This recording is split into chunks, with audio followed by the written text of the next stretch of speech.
Welcome to another episode of last week's Comics Today. It's a smaller week once again, so let's jump straight into it. First up is new Lady Mechanika. I feel like it's been a while since we've gotten the last miniseries, but all of the usual standards are still here. So it's a steampunkish setting with a woman who has mechanical limbs. There she is in the present. This is the closest that we've gotten to an origin story. This isn't her actual origin, but this is her earliest memories. So this is after she gets the mechanical limbs.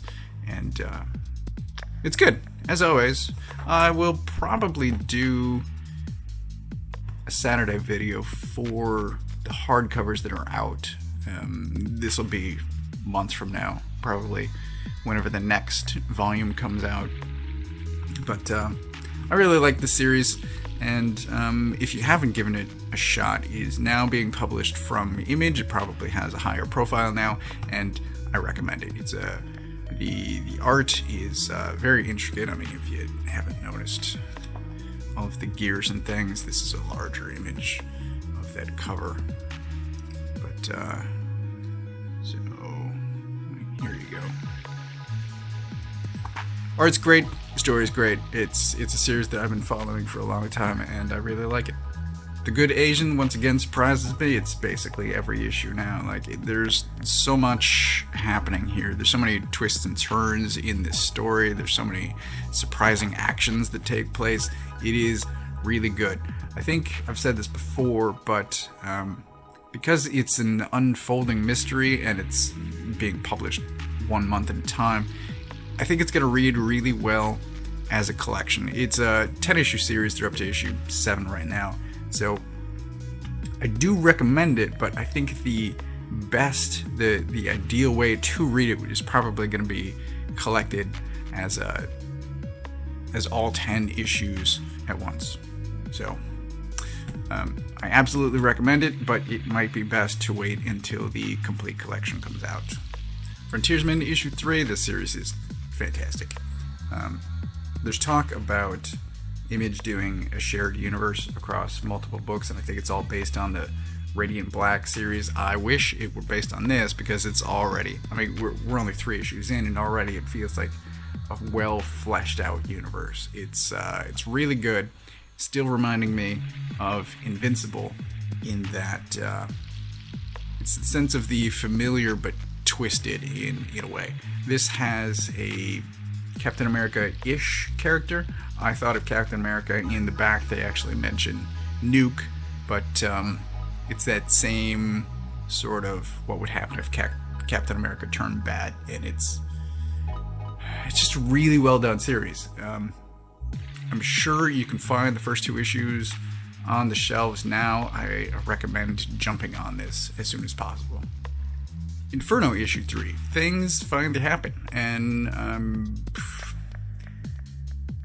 I was going to say I feel good about it, but at the same time, issue 4 is going to be the end of basically Hickman writing X-Men. He's still sort of involved, and there's a bunch of news coming out around now about this sort of the X-Men books and creative teams that are going to be working on it afterward. And I don't know about any of it. Issue 4 might be my jumping off point for X-Men. I don't know. I signed up for Hickman, and I mostly enjoyed it. And I don't know if I care enough about the other creative teams, or if I care enough about the X-Men to keep going. But this, for now, still good. Still enjoying it. Dark Knights of Steel issue 2. In the pre-launch sort of hype cycle, Tom Taylor was talking about that this series could be bigger than Deceased. I'm saying it's better than Deceased. I was a huge fan of Deceased. I started following him when he was writing Injustice comics, and this is phenomenal. It's really well written. The art is amazing. Let me see if I could find something that is a non-spoiler. Here we go. Let's go to this. So you've got Wonder Woman. I mean, the art is fantastic. There we go. Art's fantastic. The story is phenomenal. Highest recommendation. What's the Furthest Place from Here? Issue 2 is good. I'm enjoying it. I still don't think it lives up to all of the hype that it's received, but it's well told. I just don't know. I don't know. It's there's not much story that has been told, I think, is my complaint. So what has happened is well told, and it's told in an interesting way, but I just don't think that there's enough meat on these bones, and the 2 issues that are out are both triple-sized issues. I think by issue 4 we're getting to standard-sized issues, so I don't remember if 3 is a double-sized, I want to say. I could be wrong about that, but it's good, it's just not as good as everyone's claiming it to be. Black Cat Infinity Score, I don't know why this is giant-sized with a new issue 1 when it's really a continuation of the series that's been going for a couple of years now. By the end of this, we get a... so there's sort of an open letter back here about thanking the various creative teams. It's been... Jed McKay has been writing it the whole time, but there've been a bunch of different artists. And somewhere, this is still coming.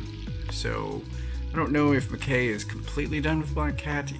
This seems like a wrap up to everything, except we're still getting the Mary Jane Black Cat in, I want to say February, January. So next month. I don't know.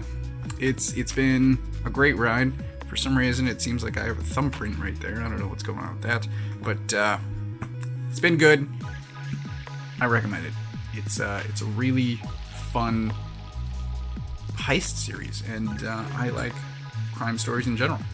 That's everything I got this past week. I haven't gotten Dark Reign, but I think next week, meaning tomorrow for you, is going to be a small week for me, so I might get some Dark Reign, like an issue or 2, because I've heard some good things, particularly about Daredevil. I think it was issue 36, which is technically before Dark Reign starts, but Dark Reign issue 1 came out for me this week, for you last week, and I might give that a shot. I do like Zdarsky's independent books. I don't know if... I haven't read much of his Daredevil. I don't think I've read any of his Daredevil, to be honest, but I might give that a shot. I might give some other things a shot just because I know it's going to be a small comic week for me. If I had to pick a book of the week, I'm going to go with... I'm not sure. It might be a tie. It might be Dark Knights of Steel. This is really good. And he's twisting known characters into unexpected ways, and it is a really good read. Plus the art's great. This is similar boat. Yeah, they're both really good. I don't know which one's better. But anyway, I get all of my books from a local comic shop. If you don't know where yours is, you can use this URL to find the one closest to you. Thanks for watching.